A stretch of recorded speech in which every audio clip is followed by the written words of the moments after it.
अस्सलाम वालेकुम, welcome to my channel. आज मैं आपके लिए बना रही हूँ देली के आलू की कुलिया की चाट।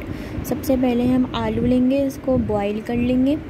आलू को छोटे साइज़ के आलू लेंगे और इसको छील लेंगे बॉईल करने के बाद। इफ्तार में ज़रूर बनाइएगा, आपको ज़रूर पसंद आएगी। इस तरह इसको काट लेंगे, बीच से दो कर लेंगे। इस तरह इसको बीच में होल कर लेंगे, इस तरह निकाल लेंगे ताकि होल हो जाए इसके अंदर।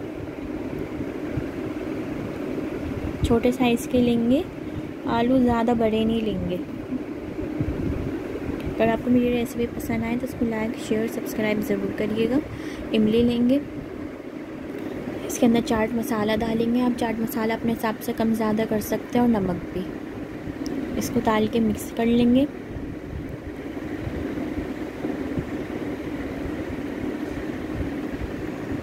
जो हमने आलू देख सकते हैं, हमने इस तरह सब आलू रख लिए हैं। जब सर्व करना हो तो इस तरह आप इमली का साइड में सर्व कर सकते हैं। जब खाना होगा तो इस तरह डालें और फिर एंजॉय करें।